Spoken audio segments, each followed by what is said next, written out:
भगवान श्री कृष्ण को छलिया, मनमोहन, कृष्ण और ना जाने कितने नामों से लोग जानते।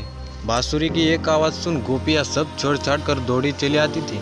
राधा और कृष्ण के प्यार के किस्से तो हम सब जानते ही हैं। बेपनाह मोहब्बत के बावजूद कृष्ण ने राधा जी से शादी नहीं की थी, लेकिन भगवान श्री कृष्ण ने 16,108 स्त्रियों के साथ विवाह रचाया था।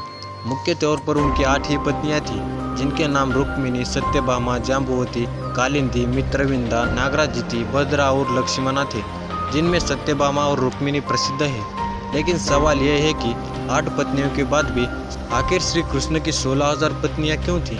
वैसे तो भगवान कृष्ण अपने चमत्कारों के लिए जाने जाते हैं, जो काफ़ी रोचक है, लेकिन इन 16,000 शादियों के पीछे उनका कोई चमत्कार नहीं था। तो फिर ऐसी क्या मजबूरी थी, क्यों उन्हें 16,000 स्त्रियों से शादी करनी पड़ी थी?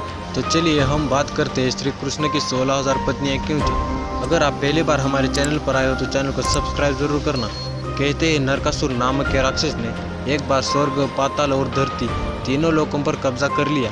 राक्षस नरकासुर ने पृथ्वी के जिन 16,000 देशों पर विजय प्राप्त की, उनकी राजकुमारियों को बंदी बना लिया। स्वर्ग में विजय प्राप्त करने के बाद नरकासुर ने स्वर्ग के देवता इंद्रदेव की मां आदित्य के कान की बाली चुरा ली और पाताल में उसने पानी के देवता वरुण देव का शाही छाता चुरा लिया। इसी दौरान इंद्रदेव ने भगवान कृष्ण से याचना की कि वो नरकासुर राक्षस का वध करे और तीनों लोगों को उसके अत्याचार से मुक्त कराए। इसके बाद श्री कृष्ण ने राक्षस नरकासुर से युद्ध किया, जिसमें नरकासुर की मृत्यु हो गई। नरकासुर के मृत्यु के बाद श्री कृष्ण ने 16,000 महिलाओं को मुक्त किया। कहते हैं कि प्राचीन काल में जब कोई राजा किसी अन्य राज्य की महिला का अपहरण कर लेता था, तो महिला उसकी बंदी हो जाती थी, और उसके बाद अगर वह राजा परास्त भी हो जाए तो वह महिलाएं अपने राज्य वापस नहीं जा पाती थी, क्योंकि उन्हें कलंकित माना जाता था, जिस वजह से उन्हें शर्मनाक जीवन व्यतीत करना पड़ता था। इसलिए नरकासुर की कैद में रहने वाली महिलाओं को भी यह सहन करना पड़ा।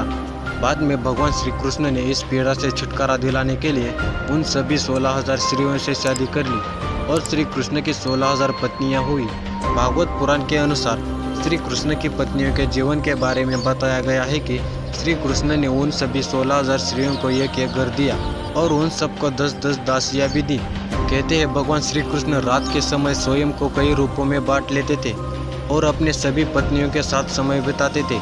सुबह होने पर उनके सभी रूप एक होकर कृष्ण बन जाते थे। इस तरह भगवान श्री कृष्ण ने सबको समान दर्जा दिया था। तो ये थी भगवान श्री कृष्ण की 16,000 स्त्रियों से ब्याह रचाने की असली वजह। आपको वीडियो कैसा लगा हमें कमेंट सेक्शन में ज़रूर बताना और चैनल को सब्सक्राइब जरूर करना।